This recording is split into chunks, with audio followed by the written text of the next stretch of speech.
Did you know that right now, nearly 40% of the people driving luxury cars or living in gorgeous homes are actually just scraping by, living paycheck to paycheck? It is incredibly easy to get fooled by the shiny packaging. Just look at Solo. He's your typical 33-year-old corporate guy, the kind of dude you'd bump into at any coffee shop in New York or LA. Every morning, he rolls up to the office with a Starbucks in hand, stepping out of a brand new, fully financed SUV. By the time the weekend rolls around, his feed is just packed with check-ins at upscale steakhouses. On the surface, Solo is the absolute picture-perfect version of a successful American dream. But there's this dark secret he would never dare admit to anyone, let alone himself. His savings account balance has never, ever broken the $1,100 mark. Every time he opens his banking app, he just feeds himself the same lie. Look, I'm only 33. My income is definitely going up in a few years. Why should I deprive myself and live like I'm broke right now? As someone who's been around the block in the finance world for a long time, I see right through it. Solo isn't actually spending his money on things that genuinely bring him joy. What he's really breaking his back to pay is what I call the social media tax, this invisible, massive fee that drains both your bank account and your mental health. He's swiping that card just to stay relevant, terrified of looking like he's falling behind the glittering highlight reels his friends are posting on Instagram or LinkedIn. But here is the real question. When the harsh storm of reality finally hits, is that glossy coat of paint really going to protect him? You know, that perfect facade? It usually just takes a light breeze to bring the whole thing crashing down. For Solo, that breeze came without warning, right after his 31st birthday weekend. He's cruising down the I-405, and suddenly, that brand new SUV he's so proud of starts blowing white smoke. Blown transmission. The quote from the mechanic, a painful $2,800. And as if the universe just wanted to test his limits, that very same afternoon, his landlord shoots him a cold email. Rent is going up by $350 a month starting next billing cycle. With a savings balance sitting at under $1,100, Solo had absolutely zero emergency fund. He had no choice but to bite the bullet and swipe a credit card carrying a brutal 26% APR.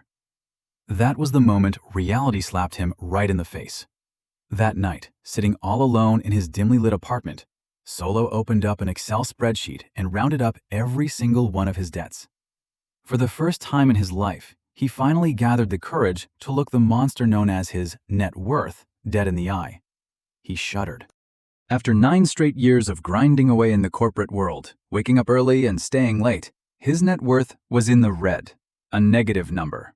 From a professional standpoint, Solo had fallen straight into a trap that is incredibly common here in the US. The monthly payment culture. We are practically brainwashed by the consumer system to believe that, hey, if I can afford the monthly payment, I can afford the item. Solo suddenly realized a bitter truth. For the past 9 years, he had been working his tail off just to make the banks, the car dealerships, and the shareholders of fancy restaurant chains rich. He was generously paying everyone else in the world, except his future self. The feeling Solo had in that moment was pure, rock-bottom despair. He was facing an incredibly dangerous psychological trap that I see all the time in people in their 30s, the all-or-nothing mindset. He started making excuses. I already missed out on the golden decade of my 20s for compound interest. What is saving $100 or $200 a month gonna change now? I'm never going to be a millionaire like those other guys anyway, so I might as well just keep living on debt and enjoy today. Sound familiar? That right there is the exact borderline where millions of Americans just choose to throw in the towel. But right as Solo's thumb hovered over his phone screen, about to buy something just to numb that awful feeling, a terrifying image flashed through his mind. He pictured himself at 72 years old, dragging aching legs in a blue vest, standing as a greeter at the front doors of a Walmart, simply because his Social Security check couldn't cover his monthly pharmacy bills. That primal fear, the fear of growing old, broke, and alone, smacked him wide awake. He knew he couldn't live this lie for another single day. Now, before we get into how Solo flipped the script and found his way out, I want us to take a pause. Let's be real with each other for a second. Have you ever looked at your bank account and felt that pit of regret over years of reckless spending, just like Solo? Drop a yes or no down in the comments so we all know we're not in this alone. After that agonizing, entirely sleepless night, staring down the terrifying barrel of total bankruptcy, Solo had a profound realization. He understood, with crystal clarity, that no fluffy self-help book, manifestation journal, or think positive advice was ever going to magically pay his towering stack of past-due bills. In that moment of absolute desperation, it would have been so incredibly easy to jump online, swipe a credit card he couldn't afford, and buy some scammy get-rich-quick course, or throw his last desperately needed bucks into whatever obscure crypto coin was trending. But he didn't. Instead, Solo made the hardest choice. He decided to completely tear down his broken financial foundation and rebuild his entire life from scratch, using 3 incredibly practical, highly effective paths. This is exactly the kind of stuff those flashy internet gurus rarely ever talk about, simply because it's just not glamorous enough to go viral. The very first decision Solo made was, honestly, the most brutal one of all. He actively equipped himself with what I like to call financial blinders. He drove back to the dealership, swallowed a massive lump in his throat, and took a painful financial loss on that pristine, fancy SUV he loved so much. He traded it all in for a beat-up, slightly dented, but absolutely bulletproof 2012 Honda Civic. Then, he packed his life up in boxes and moved out of that status symbol expensive downtown apartment, choosing instead to rent a modest place way further out where the monthly rent was drastically cheaper. From a behavioral psychology standpoint, Solo was walking the incredibly difficult path of the frugal compounder. Let's be real.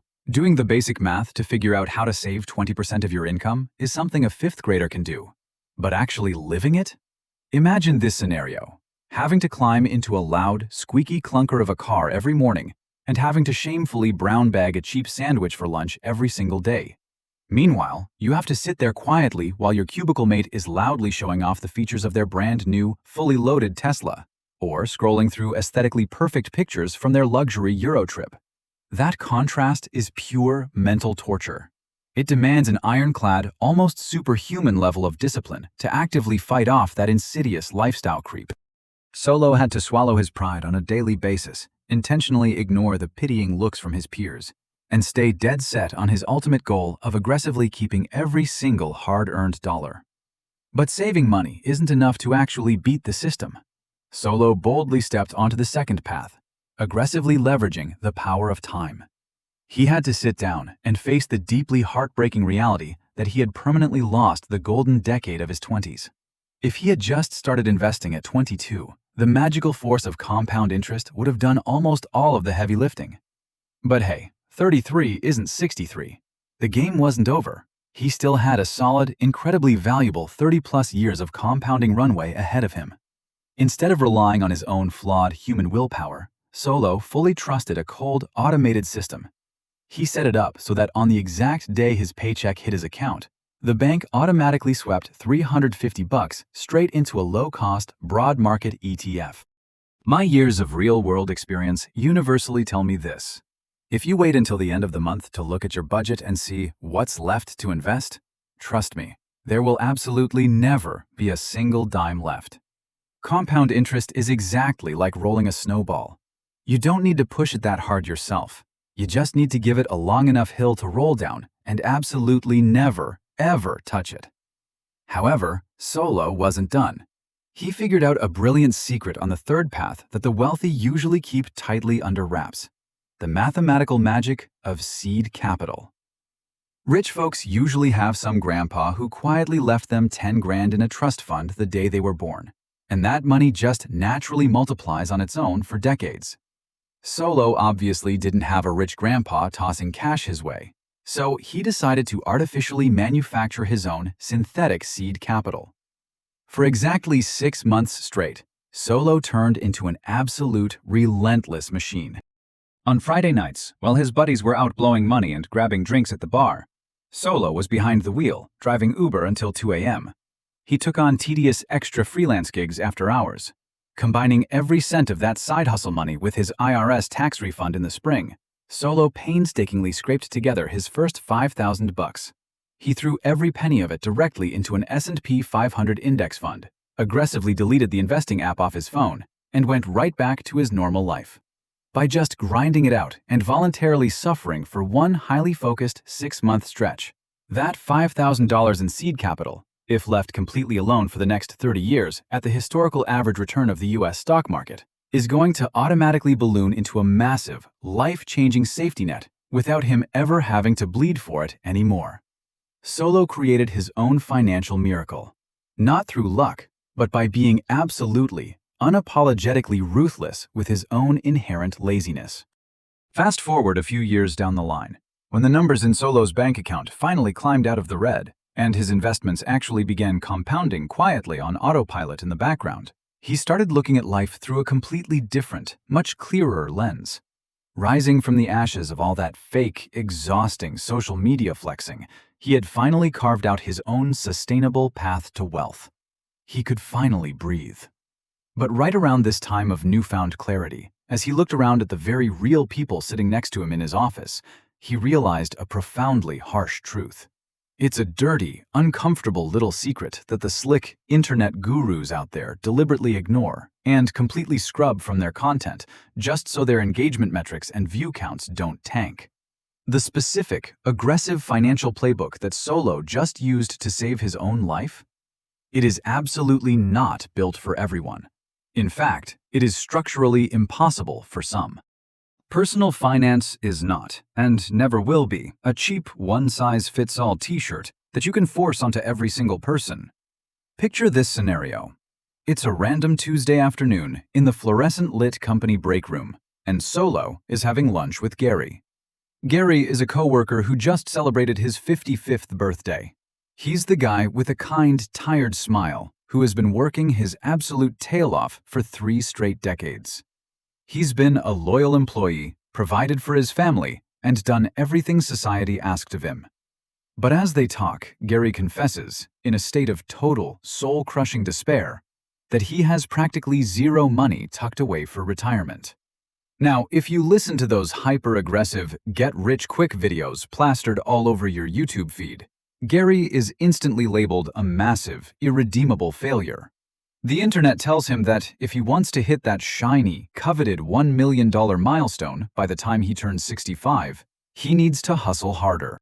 But the math simply doesn't work. It would require Gary to aggressively stash away an astronomical, completely unlivable chunk of his paycheck every single month. It is pure, unfiltered fantasy. As someone who has spent years in the financial trenches, I need to look you in the eye and say this. Forcing a 55-year-old to blindly chase that arbitrary $1 million milestone is psychologically cruel. It breeds this deeply toxic shame that makes hardworking guys like Gary feel so humiliated and paralyzed that they just throw in the towel completely.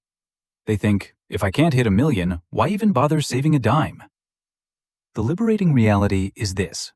Gary does not need $1 million to survive. At his age and in his specific season of life, his only realistic, healthy goal should be calculating exactly how to bridge his specific retirement gap. That gap is simply the mathematical difference between the monthly Social Security check he is guaranteed to receive and his bare minimum, downsized living expenses. When you actually run those numbers, that gap usually sits somewhere around $300,000 to $500,000. And that smaller number? That is a completely doable, realistic target if he goes all in, trims the excess, and grinds with laser focus for the last 10 years of his career. Then, Solo looks over at the next table and sees Sarah. Sarah is a single mom, bending over backwards, physically and mentally exhausted, trying to raise 2 little kids on a single income. Here in the US, as many of you know, daycare costs are an absolute suffocating nightmare. We are talking about childcare expenses eating up something like $1,500 a month per kid. Bare bones survival, just keeping a roof over their heads and food in the pantry, is already wiping out 95% of Sarah's entire paycheck before she even has a chance to breathe. If some overly caffeinated financial guru walked up to her right now and told her she just needs to live below her means or skip the morning Starbucks to buy index funds, that isn't financial advice. That is a flat-out, tone-deaf insult to her reality. When you are trapped in survival mode, All those flashy, textbook wealth-building rules go straight out the window. The most genuine, practical, and empathetic advice for someone carrying the immense weight of a family on her shoulders, like Sarah, is this. First, optimize every single penny of your 401k employer match if you have one, because that is rare, 100% free money that you cannot afford to leave on the table. Beyond that, scrape together and hold on to whatever tiny amount of cash you can this month. Build a modest emergency buffer and give yourself some grace. Most importantly, stop measuring your self-worth and your financial success against the yardstick of a 33-year-old single guy with absolutely zero dependence and zero baggage, like Solo. They are running completely different races. At the end of the day, we have to remember that the absolute most important word in the phrase personal finance is the word personal. Please do not let these generic, heavily edited social media benchmarks back you into a dark corner of despair and financial paralysis. Everybody's starting line is completely different. The variables of our lives, our ages, our obligations, our burdens completely change the math. And sometimes you just need to hear this. Just keeping the lights on, paying the essential bills on time, and making sure your kids are fed, warm, and safe every single day. Man, that is a massive, heroic victory in itself. Out of the ashes of those years chasing a fake, flashy lifestyle, Solo learned some incredibly expensive lessons. Sitting here sharing this story with you today, I want to borrow Solo's perspective, combined with my own years of in-the-trenches financial experience, to give you 3 pieces of genuine advice broken down by your stage of life. Because no matter how low your paycheck might be right now, there is a path designed specifically for you. Number 1. If you are under 30, start today. Do not wait until you're making 80 grand or $100,000 a year to even think about investing. Even if it's just 5% or 8% of your income, put it on autopilot. At your age, your absolute most valuable asset isn't money, it's time. Every single dollar you hold onto today has 40 years to compound and grow. Don't waste that ultimate weapon just to feed your ego on social media with fancy dinners or a brand new car. Trust me, nobody actually cares what you drive. They're only obsessing over how they look to everyone else. Number 2. For those of you in that 30 to 45 age bracket, just like Solo, we have to look reality dead in the eye. The game is harder now. We missed out on the golden decade of compound interest, so your savings rate has to get a lot more aggressive, ideally around 25% of your income. To pull this off, you have to master the art of going invisible to lifestyle creep. Ignore your coworker getting a new truck. Ignore your friends moving to the wealthy suburbs. You just quietly hold the line on your standard of living. It is short-term pain, but it is going to buy you long-term peace of mind for the rest of your life. And finally, if you're watching this and you're over 45, the most important thing I can tell you is drop the shame right now. Stop chasing that elusive $1 million benchmark the media keeps shoving down your throat. That number is not your finish line. Grab a pen and paper and calculate the exact amount you actually need to bridge your retirement gap, which is usually just a third of that $1 million figure. Put your head down and grind it out for the last 15 years of your career. Just because you started late does not mean you failed. You're just running a different race. Whatever you do, do not throw in the towel. Personal finance is a long, lonely journey, but the ultimate reward is true freedom. So, what age bracket are you in, and which of Solo's pieces of advice hits home the most for your situation? Drop a comment down below so we can chat about it, and so we all know we aren't walking this road alone. You see, building wealth is a long journey, and it always starts with sweeping up the smallest pieces of your financial mess. Solo's story proves one absolute truth. You do not need a massive 6-figure income to build real security and wealth. The only thing you need to do right now is stop lying to yourself and find the courage to look your numbers dead in the eye. Flexing might buy you a few likes online, but ironclad discipline is the only thing that is going to buy your freedom for the rest of your life. If today's story hit home for you and you are ready to make a change but just don't know where to start, don't sweat it. Make sure you smash that subscribe button right now. To help you along this journey, I've got a special gift for you, a completely free ebook called the 7-Day Financial Declutter Challenge. This is a no BS actionable guide that will help you completely reset your wallet and your mindset in exactly 1 week. I've dropped the download link right down in the description. Go grab it, subscribe to the channel, and let's keep peeling back the ugly truth about money in the next videos. Take care and have a peaceful one.